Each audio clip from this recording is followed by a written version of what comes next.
Survived the burn. Yeah. Oh yeah, it was great.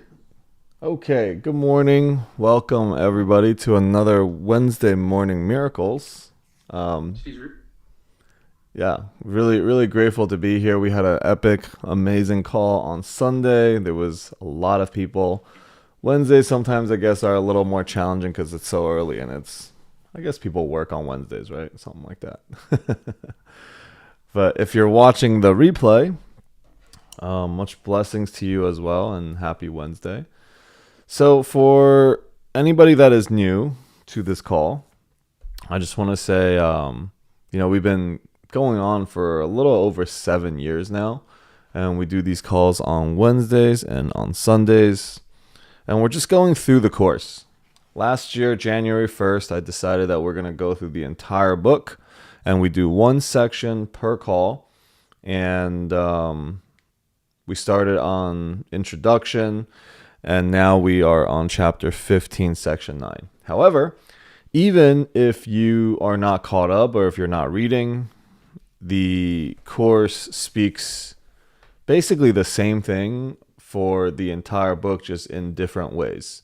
All right, so you don't have to think that, oh, well, I missed the first 15 chapters. I can't catch up. Like, it's every section stands on its own. Every paragraph, every sentence stands on its own because it is whole. Anything that is whole reminds you of wholeness and has no parts to it. So the course is written and, and designed in a wholesome way, in a holy way. And today, in chapter 15, we're on the holy instant. So first of all, what is the holy instant? The holy instant is that moment that Spirit invites us into the present moment. The holy instant is not the past, not the future. That's where the ego wants us to play into. We're always afraid of what's to come in the future because we create all these resentments and regrets from the past. And so the ego's like, don't meet the present moment. Let's just go from past to future, because in the present moment, we are in infinite possibility. We are as God created us, and there is no past. And if there is no past, there is no future. So that moment is just an instant. We'll have experiences around it in our lives when we just feel really present in the moment. Sometimes that looks like doing extreme sports. Sometimes that just looks like when we're in meditation, or we just have an experience that, like, this moment is the only moment that matters, and all of our guilt, our shame, our fears, all of that fades away, and we have that moment of clarity. So that's what the course is inviting us into, is the holy instant. It's the holy instant it's the moment that we're willing to let go of stories that we've carried our whole lives. So the holy instant is not something that we create, or that we have to force. The holy instant is more of an allowing.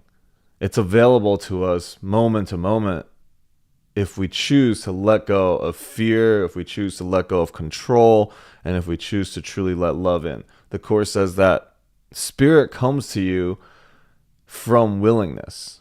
All right, so we'll get into the holy instant and the attraction of God today. But first, I just want to share something personal to start this call. And what the structure normally looks like for this call is I'll kind of open up with something. Then perhaps we'll have some shares, but I would like to go into the read first. And as we go into this read of this section, it'll open us up to whatever is wanting to come through for us. All right, so this will usually and then we'll open up for shares, and typically during those shares, that's when the miracles and the magic really starts to happen on this call. So, I wanted to share that lately I've been a close friend of mine. She's been in this, like, pattern, repeating chaos, and she feels betrayed right now. She feels that she's been taken advantage of, and And it feels like life just keeps hitting her like blow after blow. And she was, she's like, she was crying on the phone to me. She's like, Alex, what am I supposed to be learning here? And one of the themes that keeps coming up around, either it's around me or it's around the world as a collective consciousness, is um, there's this notion, there's this thing of that I'm a better giver than than a receiver. And it's gonna happen to us as we give, and don't take this the wrong way, but as we give from a place of conditions.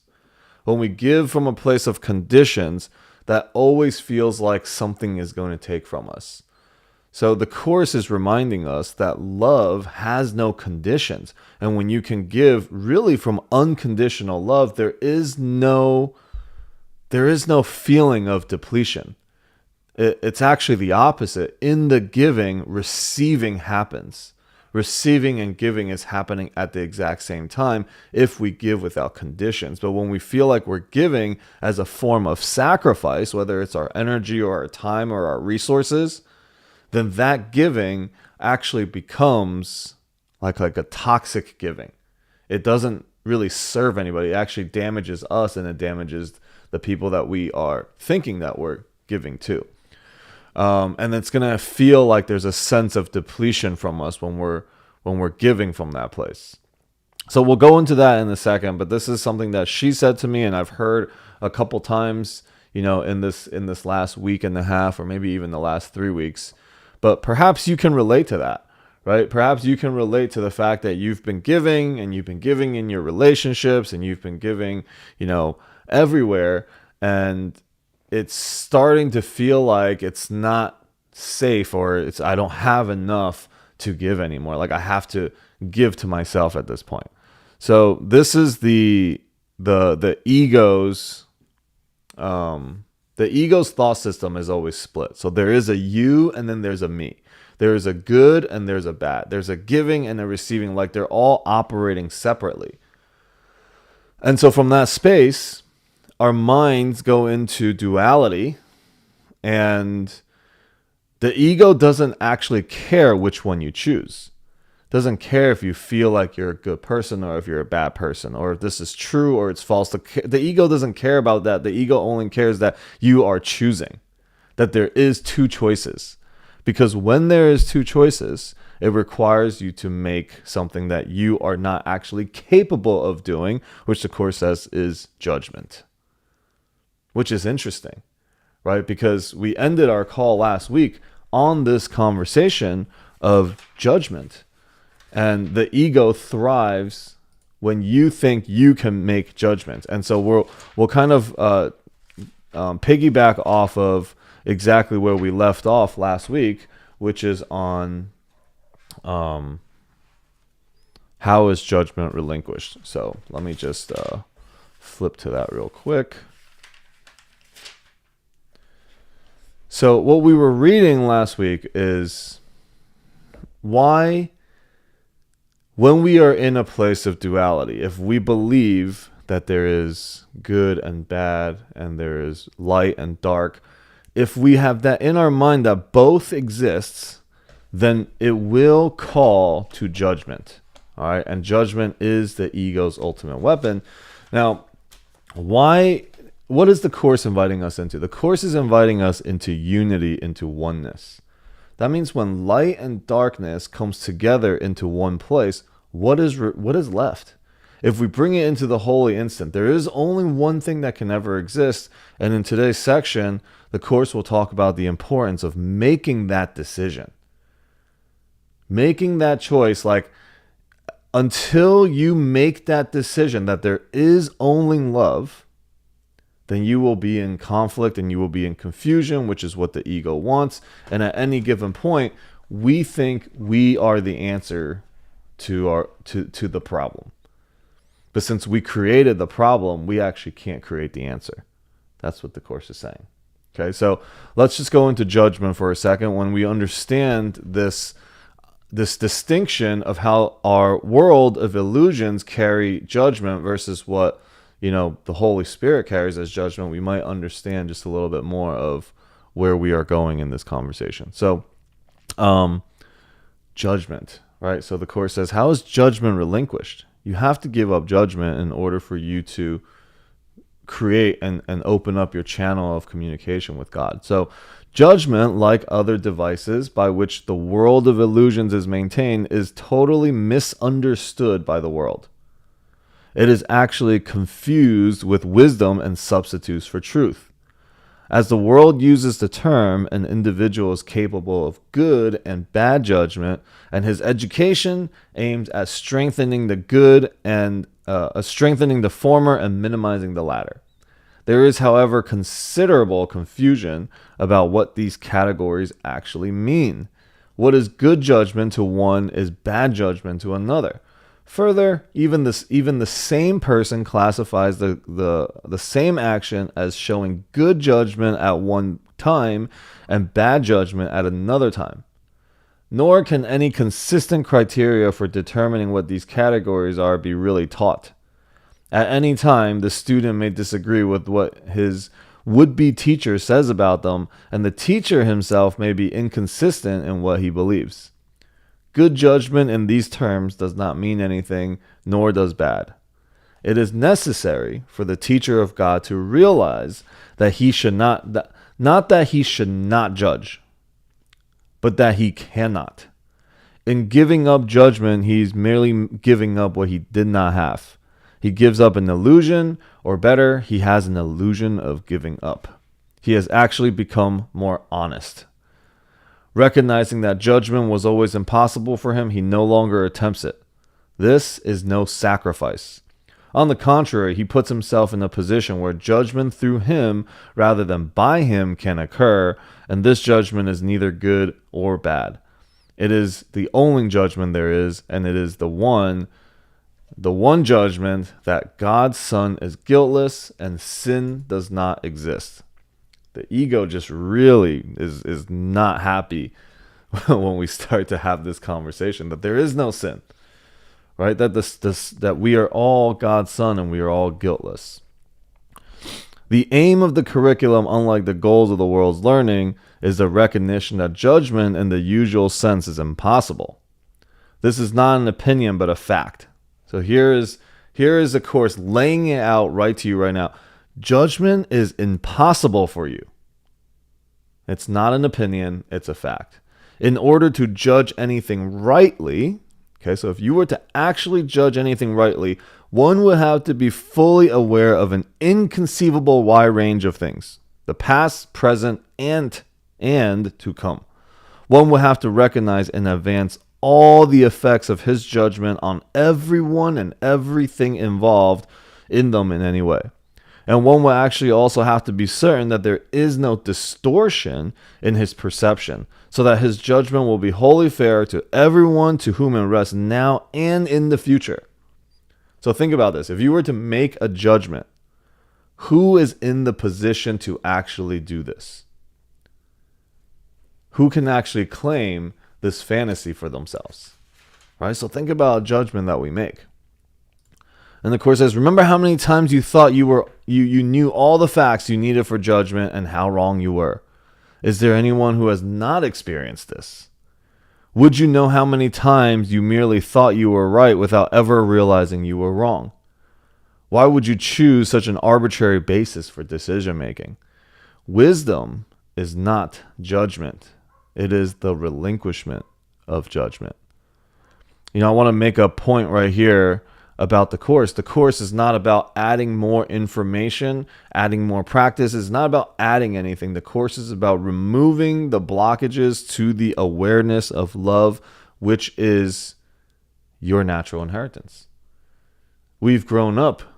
We've been in this world where we learn to build walls around who we are, around our hearts. And so the Course is a practice of removing those things slowly in a gentle way by giving it over to the Holy Spirit so that we may begin to feel safety and trust So make then but one more judgment. In this sense, there is someone with you whose judgment is perfect. He knows all the facts, past, present, and to come. He does know all the effects of his judgments on everyone and everything involved in any way, and he is wholly fair to everyone, for there is no distortion in his perception. So the Course is pointing now to the Holy Spirit that walks with you, and you can give over your judgment over to the Holy Spirit. Right? So that means anytime you're experiencing hardship, you may be experiencing betrayal, you may be experiencing depletion, you may be experiencing a loss of peace. Whatever that may be, give that judgment and that experience over to the Holy Spirit and ask to be shown a different way. That's all that the Course is ever, the answer to everything that we have. The Course says, give it over to the Holy Spirit and let the Holy Spirit show you. The Course is not the basis for any religion or anything like that. It's a universal love experience of our communication and our connection to Spirit and to God, and then to find in ourselves the resolve, and that Spirit and God always is walking with us everywhere we go and exists everywhere, as far as we can see, is anything that we can hear and experience and feel. So, therefore, lay judgment down, not with regret, but with a sigh of gratitude. Right? Because when we first say you got to let go of judgment, the ego comes up with all this evidence of why judgment is important to your safety. So in this moment, as we kind of recognize this, let's just lay down our judgment. For in your mind's eye, you can say, all right, it's safe to lay down judgments for now. Okay, let's lay down the judgments, not with regret, but with a sigh of gratitude. Now you are free of a burden so great that you can merely stagger and fall down beneath it. And it was all an illusion, nothing more. Now can the teacher of God rise up, unburdened, and walk lightly on. Yet it is only this that is his benefit. His sense of care is gone, for he has none. He has given it away along with judgment. He gave himself to him, to the Holy Spirit, whose judgment has chosen how to trust instead of his own. So now you can trust the Holy Spirit instead of your own. Now he makes no mistakes. His guide is sure, and where he came to judge, he now comes to bless. Now where he laughs, where he used to come to weep. It is difficult to relinquish judgment, but it is difficult indeed to try to keep it. The teacher of God lays it down happily, and the instant he recognizes its cost. All the ugliness he sees about him is its outcome. All the pain he looks upon is its result. All the loneliness and the sense of loss, of passing time and growing hopelessness, of sickness, despair, fear of death, all these have come of it. And now he knows that these things need not be. Not one is true, for he has given up their cause, and they, which never were, but the effects of his mistaken choice, have fallen from him. So now the Course talks about cause and effect a lot of times. So the cause right now of all of our despairs, our experiences of betrayal, the loss, the loss of money, loss of life, loss of anything, comes from the cause, which the cause is judgment. And because I've given up my judgment, the cause is gone, and the effects of my mistaken allegiance to this idea that I can make judgments, they go together. So, teacher of God, this step will bring you peace. Can it be difficult to want but this? All right, so this is, it's a really powerful section in the manual for teachers in the back of A Course in Miracles. It says, how is judgment relinquished? So for, the ego basically tells us that giving and receiving are opposites. And it always associates giving with sacrifice and loss. And if we receive, it means that we're taking from someone else. So, the way that the ego sees this as evidence is like, all right, well, if I give you $5, then I have 5 less and you have 5 more. So in that sense of material in our world, in our dream world, giving and receiving has a gain and a loss. And when we associate giving with sacrifice, even in the tiniest bit in our mind, there's the flow of giving and receiving is distorted. So the Course is actually reminding us that giving and receiving are actually the same. Every time that we withhold receiving, we block the flow of love. Every time we only give without allowing ourselves to receive, we also reinforce that belief that somehow we are separate. Right? The Course is always bringing us back to unity. And until we make the decision that unity, God, love is the only truth, then we will be and remain in confusion. And there is no middle ground. The vision of one world is going to cost you the vision of the other. So the holy instant, okay, in this holy instant, without a past and without a future, when you can give from that place, love is not a transaction. In that giving and receiving, love is shared, and anything that is true, when it is shared, it grows and it expands. Both receive more of it. So in that giving and receiving, that's what the Course is talking about. The more we give, the more we receive, right? Like we have an intellectual understanding of the more we give, the more we receive. But do we always operate like that? That's where we can interrupt ourselves when we catch ourselves every time we lose any piece. So the Course says, all loss of peace, no matter how small, is equally disturbing to your mind. Because there is no gray. You are either moving away from love and forgetting who you are and forgetting God, or you are moving towards love and remembering who you are and remembering God. There is no time that you're just standing still. Every single decision is a movement in one direction. And so the more we receive, and the more we receive, the more we have to give. There's really no loss in it when it's giving and receiving are always one. All right, so before we go into the read or before we open up for any questions, I just want to we always open with a Year of Miracles from Marianne Williamson. It's just a really quick kind of prayer to kind of bless our call, I guess. And she's such a wordsmith, and I love all the things that she's written. So okay, and it's perfect. I always just flip it open. Whatever is available is what we read. So day 261, what I give to others, I will receive. Insane that this is the thing that I open to. What I put into the universe will put to me.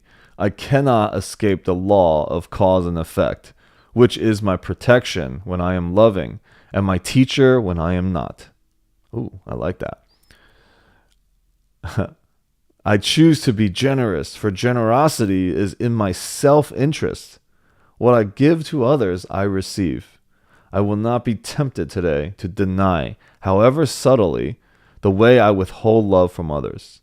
I will not feign confusion about the genesis of unfortunate events in my life, when I know in my heart what I did or did not do caused them.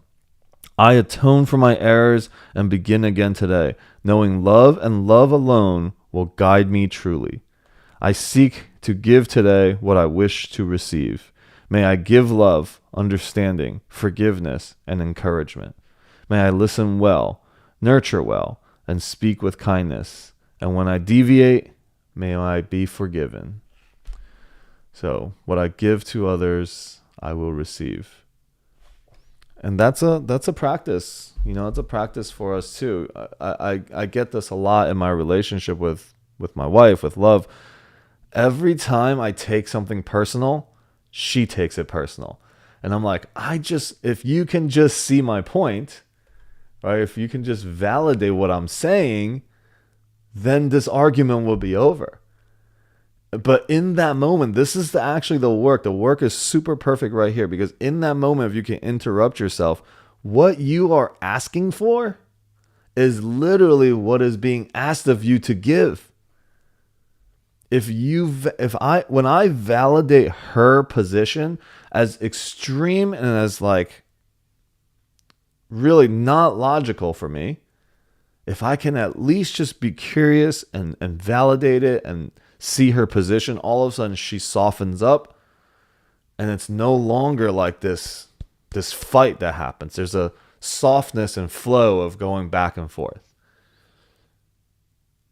We can never it's not we don't wait for the other person to do it. See, what happens in a lot of this work is we take the work in and we're like, "Oh, yeah, that makes a lot of sense." And then the ego weaponizes it and attacks other people with it. Oh, they should be this. And we start to see where other people are not doing this, which is exactly what the ego wants. See, the ego's like, great, you got this amazing work, right? It's so great.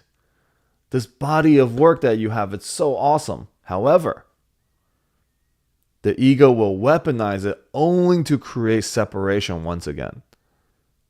This work and any body of work is a one-way street. Consider it as a one-way street. There is no one else out there. This is what the Course is saying. There is no one else out there. Everyone is one. So what you truly want, then just give it. Give it to yourself by giving it to your brother and your sister. And as we start to realize the Course, the core messaging is what is our function and our purpose? Our function and our purpose is to become what we were made to be. So what are we made to be? We are made, if love is all there is, and the expansion of love, every time love is given upon love, it expands. Love grows when it is shared. Then our function truly, if we're going to align our purpose and our function to the work that we do, to the words that we speak, to the relationships that we create, is to expand this love. So at the core, that's what it is. The form does not matter in which the way we deliver or the way that we do. But the core is to understand that my job is to expand love and to expand light. That's the only way I will feel fulfilled in who I am. Because as I do that, I remember who I am. And the only way to truly remember that is to see it in your brothers, because you're seeing it in yourself. There is no one else out there. We are all one consciousness perceived as fragmented into billions of bodies and trillions of different particles, or whatever is beyond trillion.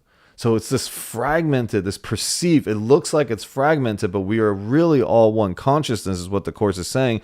And there will be moments. The holy instant is the moment that you can have, even if it's just a couple moments, of that clarity and of recognizing the truth, which is that we are not separate. And safety lies in that for all of us. Security lies in that for us. So before we go into the read, I actually feel called to just, open it up for anyone that wants to share anything that may be on your heart. Paige, welcome. Anything that is on your heart, anything that you want to share. You want maybe the guidance or the teachings of A Course in Miracles to shift a perception or something. If anything's on anybody's hearts, I would love to just open that up.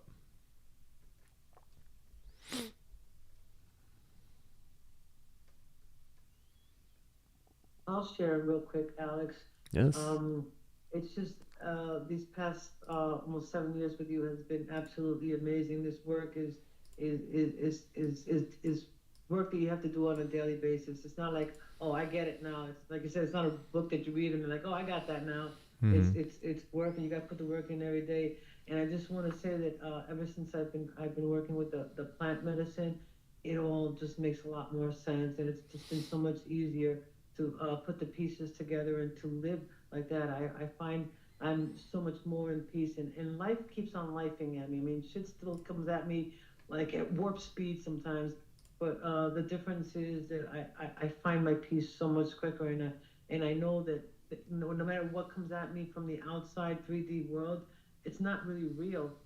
What's real is the peace and that I keep in my heart, but I have to be vigilant. I have to be vigilant with that peace because it's so easy to get distracted and get pulled into the chaos of that outside world. And I just want to thank you because you have been my guide for all these years, and I love where you've left me.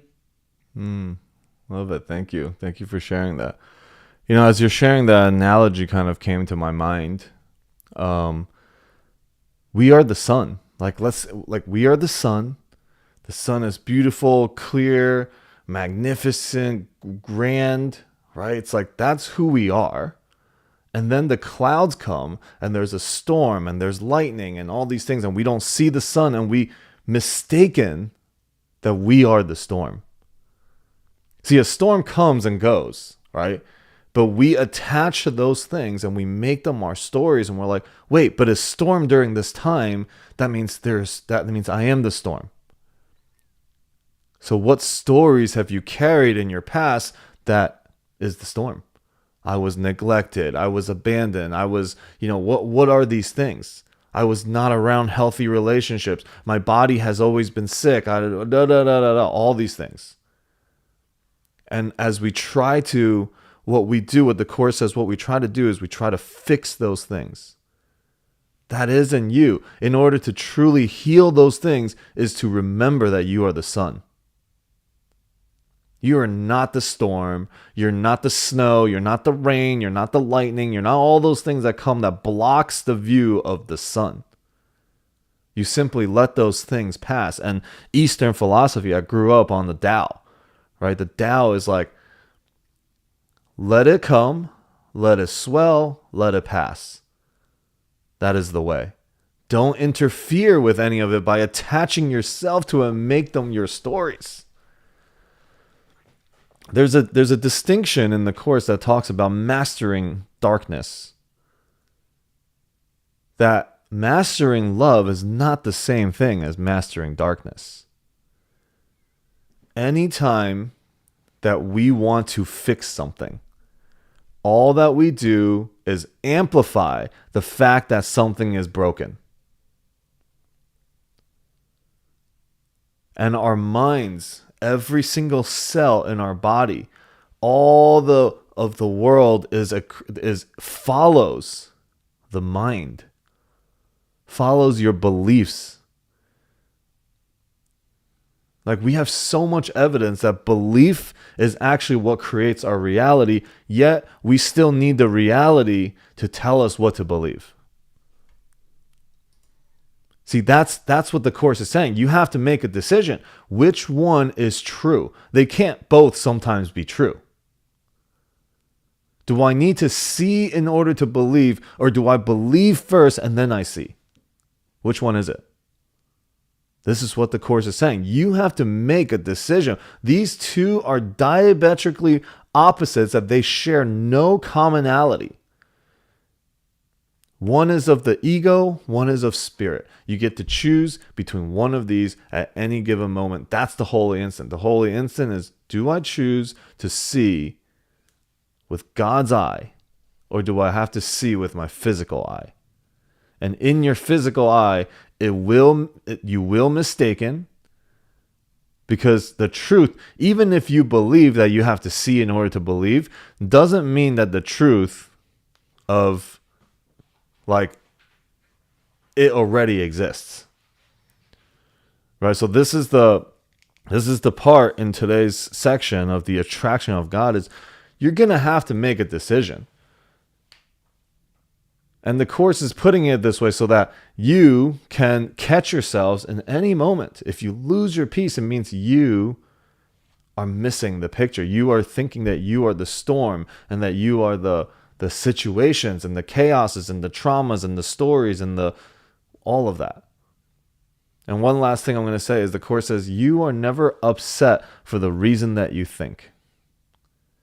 And I wanted to say this to my friend, but I think it would be too insensitive at this point. We have to meet people where they're at. The Holy Spirit meets us where we're at. We, following the Holy Spirit, knowing that the Holy Spirit walks with us, we become one with the Holy Spirit and we meet people where they're at.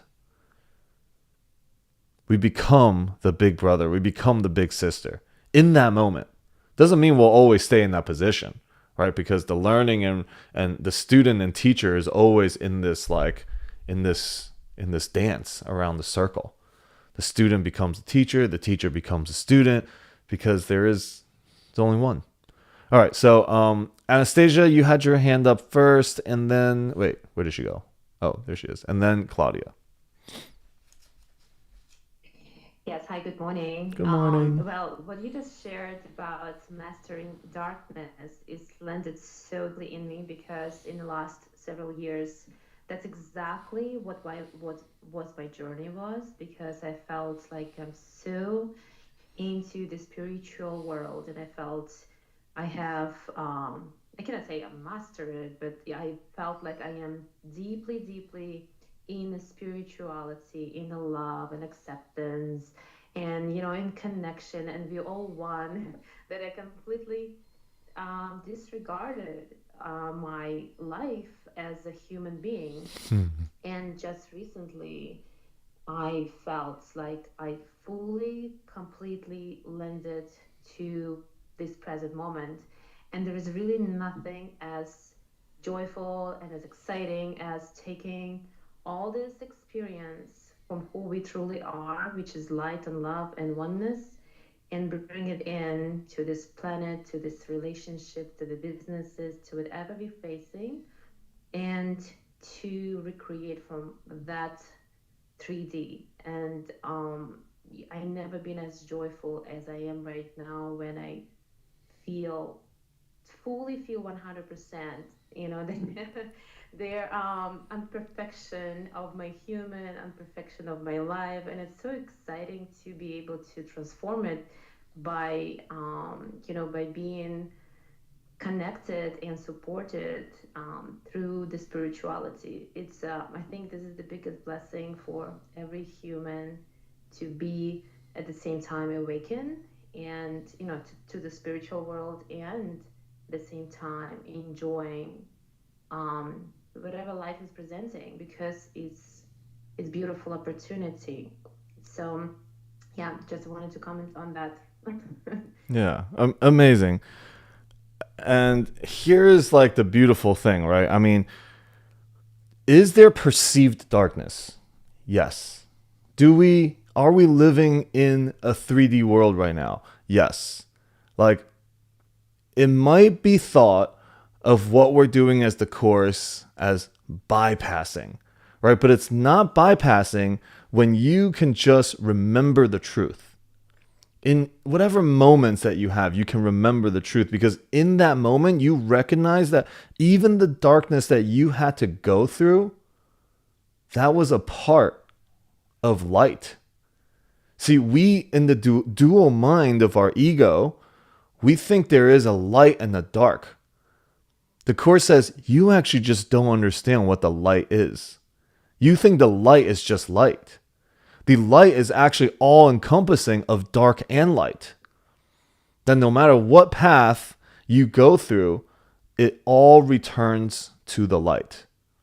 Okay, so now can our mind unify and see that the opposite of love is not fear, that what is all-encompassing has no opposites. So now it's about changing our idea of what the light is and what the darkness is. All right, so when we just try to master one section, let's say we try to master darkness, our idea of what darkness is. We all understand what that is. We all have like the dark nights of our soul and the journey that we've been on that has been struggles and pains and all of that. Right? We all have that.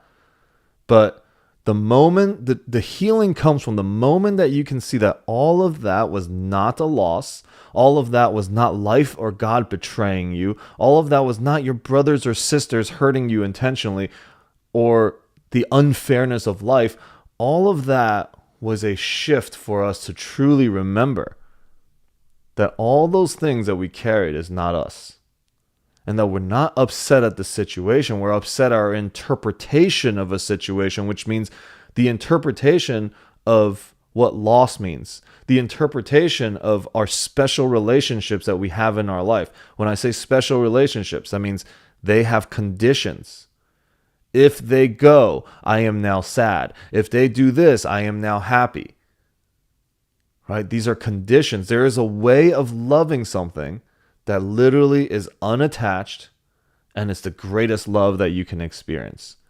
Now, the ego doesn't like that. The ego's like, no, no, no, no, no. There is only special love. There has to be conditions. If you give someone something and they slap it out of hand, they reject you, that's not love anymore. Right? But the Course says the Holy Spirit is here for you.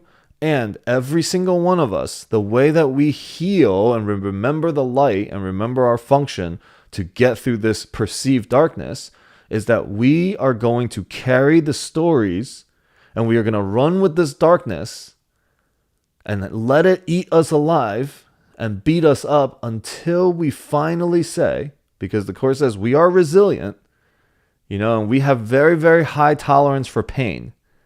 We actually have some sort of dysfunctional relationship to pain that we actually enjoy it somehow, or it serves us somehow. But there will be a point where you no longer tolerate this pain and you say, God, Spirit, I give this over to you now. I am no longer interested in carrying anymore. There must be a better way. See, that line, there must be a better way, was the beginning of Helen Schuckman writing A Course in Miracles. The moment she says, I don't know the answers anymore. There has to be a better way, God. And the moment that happens, the voice came to her head, her mind, and said, this is A Course in Miracles, take notes. And later she identified this as Jesus that was speaking to her, but she wasn't religious whatsoever. She was actually against religion and always said she's not religious. She was like, I'm atheist, right? So for her to be like, wow, super clear, Jesus is speaking to me. She had no background of theology or the Bible or anything, and she's writing literally about Jesus and about God and about the Holy Spirit using Western languaging, because that's the channel of communication that works in this way right now. All right. Okay. Claudia, hello. Good morning, Good everybody. morning. Hi, brother. Hi. So I have two parts. Hi, Jessica. I have two parts of this today that is very tender and present in my heart. The first part is I had a beautiful birthday last Sunday, and one of the best gifts is if you've been in this long enough in this conversation. My daughter was gone since last year, April. And little by little, the last couple of months, after a lot of events having changing in my life, and holding that beautiful, going from Alex saying like, "You're judging your daughter," and all these things, and he was right.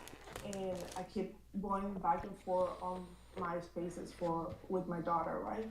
So, and the main reason, I guess, why I did that and my ego was doing that, it was because I had a concern that she was getting hurt or something will happen, like any other parent, right? That you want to protect it.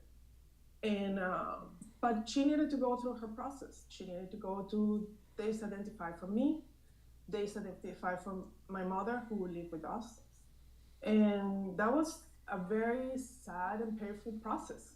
It was very sad and painful process. It was over a year.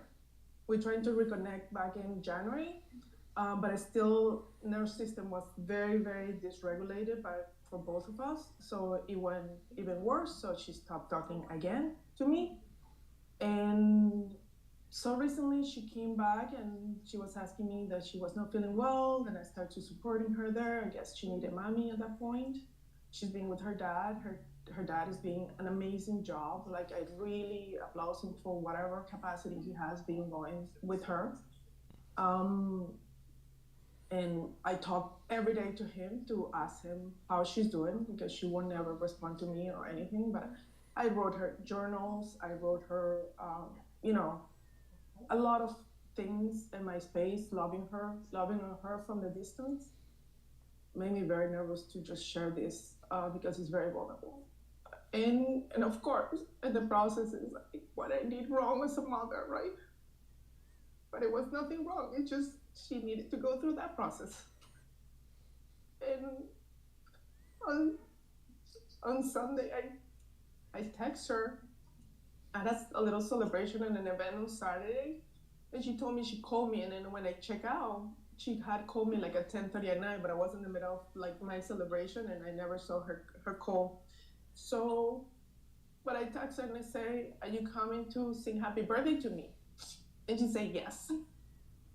And she asked me all the things, and it's like, uh, well, she asked me if I was in another relationship, and I say, why are you asking that? And she's like, are you? And she's like, I say yes. And so she was like, okay. And I said, okay, I'll come and I'll spend time with you and I'll sing happy birthday to you.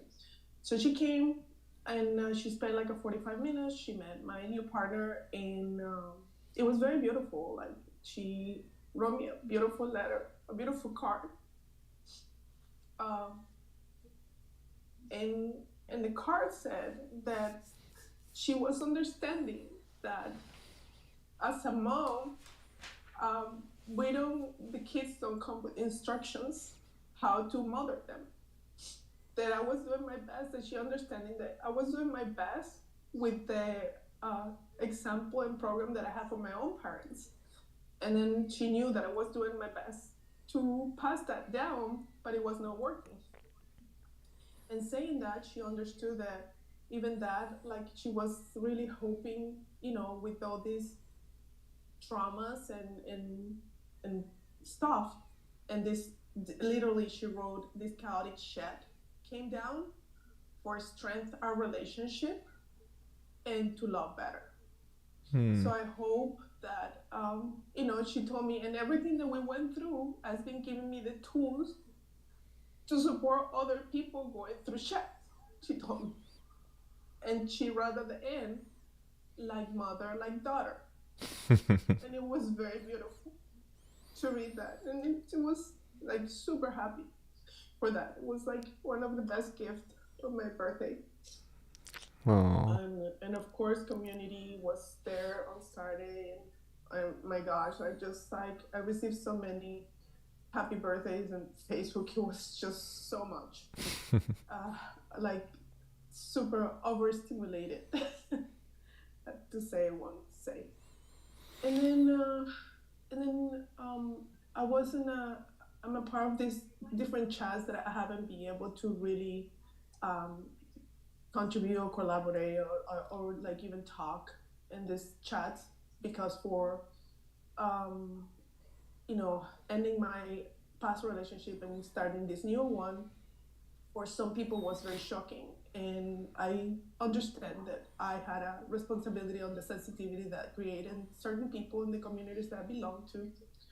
But it's been several months now, and I post not only like what happened around that situation, but even with my daughter, and in the work that I've been doing for going through that.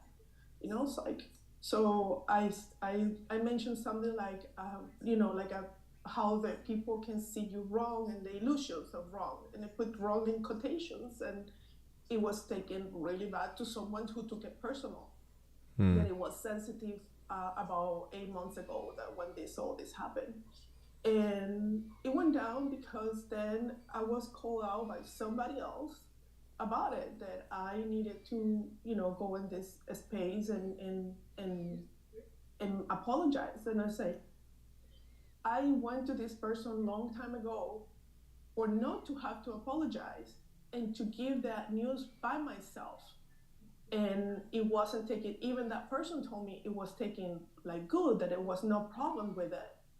That still that person calls this other person now claiming me to go and back to the space and apologize, and told me that she had called right away when she told me, no, I don't have no problem with what is going on with your life, and it's all great. But then at the minute that she said that, she's calling the other person, and it was really disturbing for me at the time. But I say I'm gonna give it time, and it's been 8 months since that. And then I post this in the chat. I post this thing in the chat because someone say happy birthday to me. The only person who say happy birthday to me in that chat. And I open up what this eclipse was for me, because it's been nothing but beauty. I know a lot of people is talking about like this eclipse, and it was right on my birthday. So it been nothing but powerful for me, especially like having my unique new ways, my holy time that my daughter is back, right? Yeah. Fully back in my space, and asking for like how we're doing this relationship from now on, right? So saying that, in here is like, I need a holy moment right now to how to proceed to this, because I went ahead with this person because it was suggested by a soul sister to say this to that person, and I did it, and it beat my ass, and it's still biting my ass, because I'm like I can still being judged about it, and it's no passing it. And yes, I know this is part of my consequences for like going from one thing. The only thing is like no one was in my old relationship to understand why I moved fast enough, because I was doing fully integration on it, because understanding that it was my biggest like lesson, and one of my biggest teachers, that person, of like I have never abandoned myself and allowed violence around me or my children ever again. And that was the biggest lesson for me. Yeah. And again, is coming back in that meaning, and I don't want to respond with the violence, but I feel like how many times I have to put my cheek, and yes, Jesus did, but I'm not Jesus. Yeah. And I have my ego, and I am, it's like, and I have a lot of love for that person, but it doesn't mean that I have to have her around me now. Yeah. Yeah. So, thank you. Yeah. Thank you for the beautiful share, and it's super vulnerable. And I know, like, first, I just want to say, amazing with your daughter. It's been a year and a half that you've been sharing super vulnerably on this call about your daughter, and we've been holding a space for the vision of this love to return to the space, right? And you've done an amazing job. Just wanted to say, like, you're an amazing mother, and this birthday of all the love that you received is just a reflection of all the giving that you've been given, right? Like throughout the year, like, and ever since I've known you, you've always been in a place of like contribution and service, and so you deserve all of that. So I just wanted to say that first.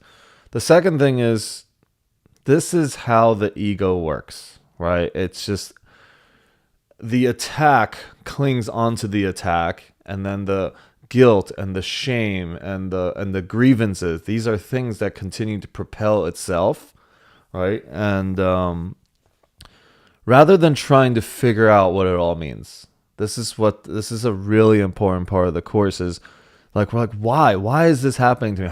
How long do I need to wait? See, the questions really have nothing to do with what's going on. It's the wrong questions that you're asking. The question really is, what is it for? Right? What is it for? What is all this happening for? Like, it's happened. I'm not really upset at what happened. I'm really just upset at my interpretation of what happened. So first of all, creating a little distance of the situation versus yourself. It's not you and the situation. It's actually you and your perception. So if it's now you and your perception, you can actually do something about it. Because if it's you in this situation, that means the situation has to change. Right? So my interpretation is what I get to work on. Then what do I do with it? And this is the most important thing, is our practice is, what is it for? Always ends up as, the reason that this is happening is to open up my connection back to God so I can remember who I am. I am not those things. I am not the situation that disturbed me. I am not the loss of my peace. I am not how I reacted. I am not the reactions that I had. I don't need to justify anything. I don't need to justify why I moved fast. I don't need to justify why I said this and that. None of that even really matters. But what is it for is to, here is your opportunity. You've created disturbances for yourself. Okay, it's not anybody else. You've created disturbances for yourself. That means you must have chosen wrongly. And if you create disturbances and you lose your peace, that means this right here is the holy instant moment for you that you can choose again. And what is the choosing again? I don't choose to go more into the drama, trying to repair it, fix it, justify it, whatever it is. All that does is amplify the drama. What I do is I give it over to the Holy Spirit and say, God, I know, Spirit, I know you walk with me. I'm going to give my judgment of this over to you. You decide what to do with it. I know I can see peace and love instead of this. Show me a different way to look at it. I am willing. Right? That's like literally the mantra over and my prayer is only around this. You know, like sometimes there's prayers that just like goes on and on and on. One of my brothers in Peru, he does like a 2-hour freaking prayer. But, you know, mine is literally, I can see love instead of this. Show me a different way. I can be more grateful. Show me a different way to look at it. I am willing. It's very important to like tell yourself, I am willing. I am willing because Spirit and God comes to you through your willingness. How much you're willing to allow Spirit to be in will be how much Spirit will come in. Spirit will not force itself onto you. Right now, you might have life situations that show up that you're like, oh my God, this is Spirit speaking really loud to me. It's a course correction for you to turn to Spirit. All right, so, you know, sending you a lot of love, because you deserve all of it, and prayers around all the situations that's going on so that you can have more peace, right? Like we have to look at our own lives and take our own accountability of why we keep recreating the patterns that we recreate. Why do we create the results that we keep creating? And the form might look different. One's with my daughter, then it's with my tribe, then it's with this person, then it's with that person. It's like, why is this just repeating itself? All right, the Course says, you're capable of handling all the situations. So know that you are infinite and there's no problems that can go beyond you. 2, each time that you don't learn the lesson and that you think you are the one to solve it and that you have solved it somehow, the stakes get higher and higher and higher, because it is designed to get you to a point where you will give it over to Spirit so that Spirit can show you the true lesson in it. Every time we try to solve our own problems, the problems just get bigger, bigger, and bigger. When we finally will say, let me give this over to you, it's actually the answer and the solution and the lesson is in the giving over. And so I hope that this supports you. And I know you've been here for 7 freaking years with me. And I'm so grateful for our friendship. I'm so grateful for, who you are in my life. And I honor you so much on your birthday. I made this year just, have so much peace and all of your conflicts be resoluted. So, Jessica, thank you for being here. All right. So what we're going to do right now is we are going to, the opposite of what I said we were going to do from the start, is I'm going to read this section. Okay. This will help us get to a place of like a new place, a new moment. So we're going to take in our mind's eye, if you can just close your eyes with me, Take a deep breath through your nose and let it out through your mouth, and just ground yourself into this new moment. And with your eyes closed, in your mind's eye, I want you to just imagine a big bag wrapping up every single content that is in your mind right now, everything that we just talked about, everything that you experienced up to this point. We're going to invite ourselves to the present moment by wrapping it all up, all of our past, our worries of the future, our, everything into a bag in our mind's eye. And we're going to just put it aside. And we see this clear, neutral, blank canvas. And from this place, we are going to read this section. And this section, words are not that important. You understanding it is also not that important. See if you can tune in and raise your antenna to connect to the frequency of the Course, of Spirit speaking through Helen, speaking through everyone, all the way down to however I got this book, to me reading it, to you being on this book. And let's see if we can clear that channel and allow whatever is to come to our mind to come. And if we lose our presence to what I'm reading, just come right back to it and allow the thoughts to come, because we could be reading something and each one of us will be experiencing something different. Different thoughts, different people, different situations will come to our minds, and it's all really the same thing. The frequency and the energetic exchange is true, and it is always happening. So let's see if we can turn in and tune into that frequency beyond the words, beyond the pictures, beyond the symbols. What is the frequency that is being transmitted across us today? All right. So chapter 15, the holy instant, section 9, the holy instant and the attraction of God. Oh. All right. As the ego will limit your perception of your brothers to the body, so would the Holy Spirit release your vision and let you see the great rays shining from them, so unlimited that they reach to God. It is in this shift to vision that is accomplished in the holy instant. Yet it is needful for you to learn just what the shift entails, so you will become willing to make it permanent. We are creatures of value. If we have value, we will do it. Given this willingness, it will not leave you, for it is permanent. Once you have accepted it as the only perception that you want, it is translated into knowledge by the part of God himself that himself plays in the atonement, for it is the only step that he understands. Therefore, in this, there will be no delay when you are ready for it. God is ready now, but you are not. So God is literally hand out, reaching to you whenever you are ready to return, and whenever you want knowledge to return to your mind, it is waiting for you right there the moment you accept it. But you have to understand what this perception entails so that you will choose it and you will not want to have it leave you, right? That's the thing. Everything comes from your want. And again, there are two perceptions, the perception of fear and the ego, and the perception of the Holy Spirit and love. And this is what the Course is saying. You have to truly accept that this is the perception you want. See, we don't pursue our own best interests, and we're not upset for the reason that we think, because we are so conflicted in our mind that we will choose pain and suffering many times over light and joy.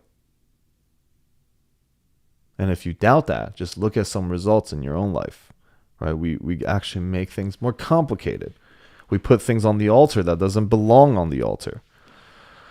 Our task is but to continue as fast as possible the necessary process of looking straight at the interference and seeing it exactly as it is. For it is impossible to recognize as holy without gratification what you think you want. The body is the symbol of the ego, as the ego is the symbol of separation. The body is a symbol of the ego, and the ego is a symbol of separation. Think about that for a second.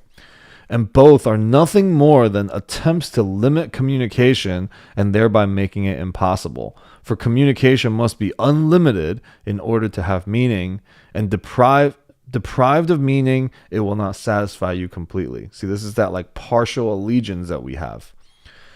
Yet it remains the only means by which you can establish real relationship, which have no limits, having been established by God.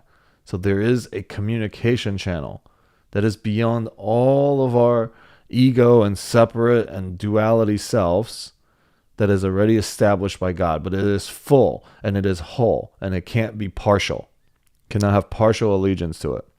In any instant, though, you can have full allegiance to that, but the next moment you may lose your allegiance, right? So if we think about time not in horizontal but in vertical, like just right moments of right now, yes, sometimes in that moment I am completely aligned to love, and in the next moment I am completely aligned to ego. But that doesn't mean, when what our mind goes to, the ego goes, oh, look, sometimes you were there, sometimes you're there. That means both is real. No, right now, what is real? Only one can be real. You have to make this perception the one that you want, which is the holy instant. Only in this moment, what is real? In the holy instant where the great rays replace the body in awareness, the recognition of relationships without limits is given you. But in order to see this, it is necessary to give up every use of the ego has for the body, and to accept the fact that the ego has no purpose you would share with. So you have to accept the fact that the ego has no purpose you share with. Now, will you be with the ego? Yeah. Will you have ego experiences? Yeah. But you can still make a decision that you are not that, and that you and the ego don't share the same purpose, right? This is the beginning of this awareness of transformation that's available for us.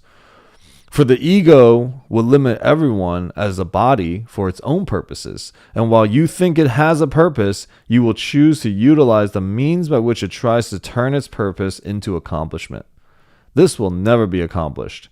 Yet you have surely recognized that the ego, whose goals are altogether unattainable, will strive for them with all its might, and will do so with the strength that you have given it. So even if you believe you have an intellectual understanding of this, it's not the experience, right? You still somehow give the ego the strength to make its purpose and its goals perceived attainable. So it's impossible to divide your strength between heaven and hell, God and the ego, and release your power to creation, which is the only purpose for which it was given you. So your purpose, again, is this release of your power to creation, to expand light, to expand love. Limits are demanded by the ego and represent its demands to which to make little and ineffectual. Limit your sight of a brother to his body, which you will do so as long as you would not release him from it, and you have denied his gift to you. His body cannot give it, and seek it not through yours. Yet your minds are already continuous, and their union need only be accepted, and the loneliness in heaven is gone. If you would but let the Holy Spirit tell you of the love of God for you, and the need your creations have to be with you forever, you would experience the attraction of the eternal. No one can hear him speak of this and long remain willing to linger there. For it is your will to be in heaven, where you are complete and quiet, in such sure and loving relationships that any limit is impossible. Would you not exchange your little relationships for this? For the body is little and limited, and only those whom you see without the limits the ego would impose on them can offer you the gift of freedom. You have no conception of the limits you have placed on your perception, and no idea of all the loveliness that you could see. But this you must remember: the attraction of guilt opposes the attraction of God. His attraction for you remains unlimited, but because your power, being his, is as great as his, you can actually turn away from love. What you invest in guilt, you withdraw from God, and your sight grows weak and dim and limited, for you have attempted to separate the Father from the Son and limit their communication. Seek not atonement in further separation, and limit not your vision of God's Son to what interferes with his release, and what the Holy Spirit must undo to set him free, for his belief in limits has imprisoned him. So, like, our allegiance to guilt, to shame, like, we can catch it in our vocabulary. We can catch it when we call people out. We can catch it when we perceive being called out. There is this guilt that continues to, that we are so attracted to. When the body ceases to attack you, and when you place no value on its means of getting anything, then there will be no interference in the communication, and your thoughts will be as free as God's. As you let the Holy Spirit teach you how to use the body for purpose of communication, and renounce its use for separation and attack, which the ego sees in it, you will learn you have no need of the body at all. In the holy instant, there are no bodies, and you experience only the attraction of God. Accepting it as undivided, you join him wholly in an instant, for you would place no limits on your union with him. The reality of this relationship becomes the only truth that you could ever want. All truth is here. So we'll have this, like, that's why people have these moments of connection with divine, with spirit and God, and even the spark of those experiences carry on, because it is a truth that connects to our remembering. We know the truth. We can feel it when truth is close by. We can sense it. We can feel it, and we carry that on. Like the smallest spark is all we need. And to increase that spark, to turn that spark into a little flame, look to your brother's sparks.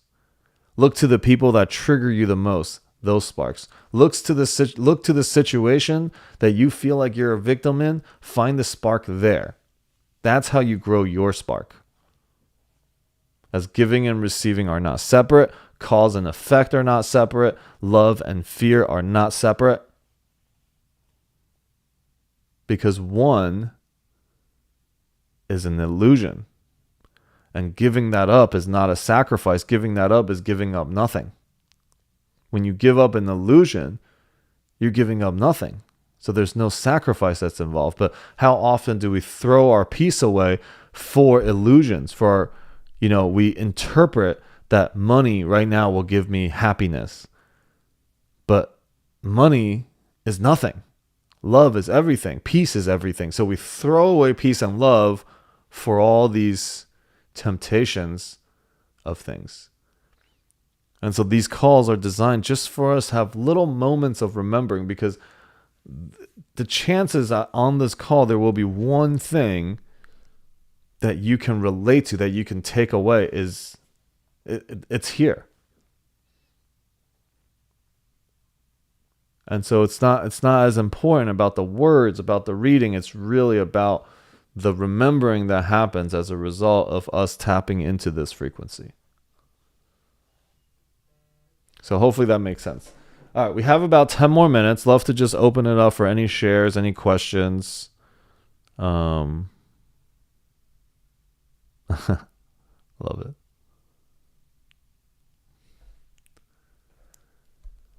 Yeah. Any thoughts? Let's see. There's some thoughts from Facebook. Awesome.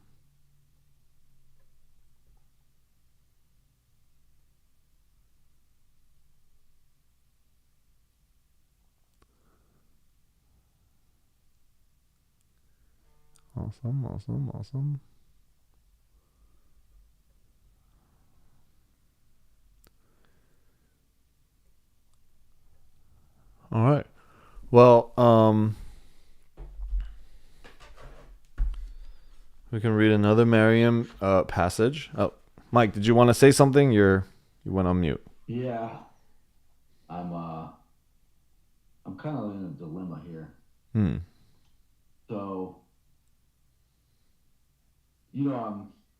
I'm in sobriety, and it's been almost 11 months, and I really want to do this Wachuma ceremony. But according to the group, the AA, that's, I would that would be considered a relapse if I go do this ceremony. Hmm. My 1 year would be October 11th. Um, it's something that I really want to do. Um, and I'm just kind of like conflicted on it. Like, is it the right thing to do or is it not? Um, and I mean, also like my job, I work in addiction and Mm-hmm. mental health. So, um, if they found out, I don't know. I don't know what would happen. Um, I mean, I'm not really worried here or there, but I'm also like, what is, what is the right thing to do? And, I've been praying on it, but it's just been something that's on my mind. Like, Hmm. I know it would be super beneficial. Um, it's not like I'm gonna go do some drug and go out and have, some crazy time. Yeah. But I don't know. It's just been on my mind. And I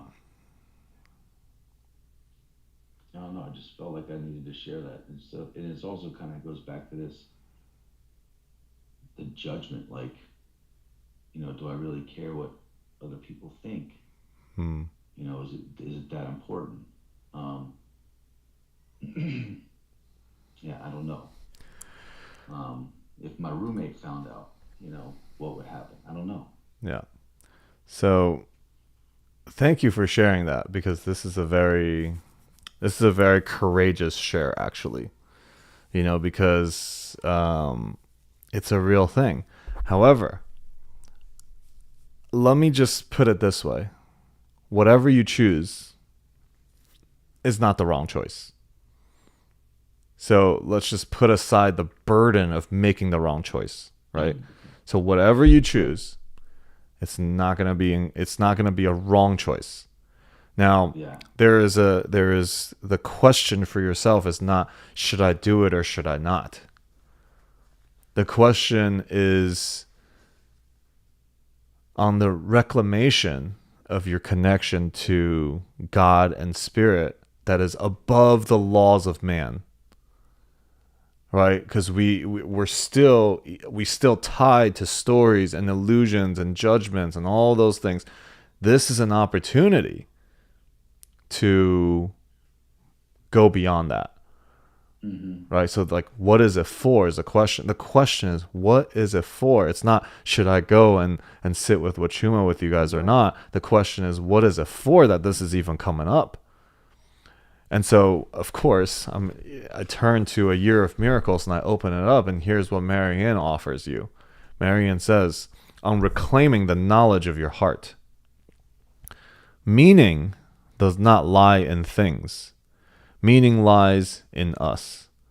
When we attach value to things that aren't love, the money, the car, the house, the prestige, the job, the ceremonies, all of that, we are loving things that can't love us back. We are searching for meaning in the meaningless. Money of itself means nothing. Materials things of themselves mean nothing. It's not that they're bad. It's just that they're nothing. We came here to co-create with God by extending love. Life spent with any other purpose in mind is meaningless, contrary to our nature, the ultimately painful. It's as though we've been lost in the dark parallel universe where things are loved more than people. We overvalue what we perceive with our physical sense and undervalue what we know to be true in our hearts. It's time to reclaim the knowledge of our hearts that the world might be set free. So that's probably something that can guide you in, like, it's time to return to your heart and not submit to the meaningless things. And what are those things? That's going to be up to you to decide. Like, where are you not feeling free? Right? Because I'm going to just share a little bit of my experience of a Wachuma ceremony. Wachuma ceremonies come from the natives. Like the Native Americans used cactus a lot, right? And it was used to, two things happen often in these cactus ceremonies. It's lineage and legacy. There's a remembering of our lineage, remembering of where we came from, so that it makes sense to us why we're here and why we, like, for me, it helped me see, like, oh, this is the reason why I'm born into right now. Why the people that are around me, when we start to make sense and see that clearly, it feels amazing. That level of clarity of why we made it here to where I am today. And then legacy. We start to remove ourselves from the doing of all these things, of the identification of Alex. It goes from lineage into legacy. What part am I playing? Right? And the course comes in perfectly. Lineage, God, light, power, love. That's the lineage. And it's been distorted generation after generation with traumas and stories and all that. What do I do now? So what, now what? And what is the legacy to be left behind? Do I continue carrying on the distortions, or can I let them go? And what is the legacy from my true lineage of God, of the light and love that I was born from, right? That I was created from? Is my legacy to carry on the distortions, or is my legacy to break the chains and pass that onwards? And then the visions of what 7 generations look like from now, because of the decisions and the choices that I've made, because of the allegiance that I put behind love and God. What is affected 7 generations from now? And when we can start to, like, rest into that place, for me, there is no sense of feeling like anything is work. And I can trust more, right? And then A Course in Miracles continues to carry me and remind me what's truly important. You know, I've had to any seen from any worldly perspective, I had a insanely rough year, you know, up to this point, you know, with my separation with love, and then with, you know, a bunch of real estate and relationships, like, you know, getting screwed out of a lot of money, all of that, like, by societal standards. It's like, wow, that's pretty rough. But I also had really amazing things happen. I've also met super incredible people like yourself, Mike, you know, and which one do we focus on? That's the question. And so for me, the medicine ceremonies are always serves as a experience of connection, of the divine. So, you know, there is no right answer here, but also there's no wrong answer, right? So whatever you choose, you can remove the burden of making a mistake. There will be consequences, there will be effects to the decisions you make, but none of them's going to be wrong. Both will set you on the path of returning home either way, right? Yeah. So it's just, now it's like, what's spirit calling to me to do now? What's my heart speaking into now? So hopefully that supports you. And we'll just, you know, like, we'll keep like a space open for, even if it's last moment and last minute that you're like, hey, I want to do it. I already spoke with Adam yesterday, and I signed up. I'm just waiting for whatever. All right. Well, but then I was like, like, you know. Okay. Well, yeah. We'll keep all of this confidential. I'll actually remove this from my socials and stuff. And yeah, let's we'll see what happens. Love it. All right. So we are basically on the end of our call. Does anybody have anything last second they want to share before we wrap it up? And you know, we'll see you guys on Sunday. Sundays are usually much bigger calls, and there's lots of great shares.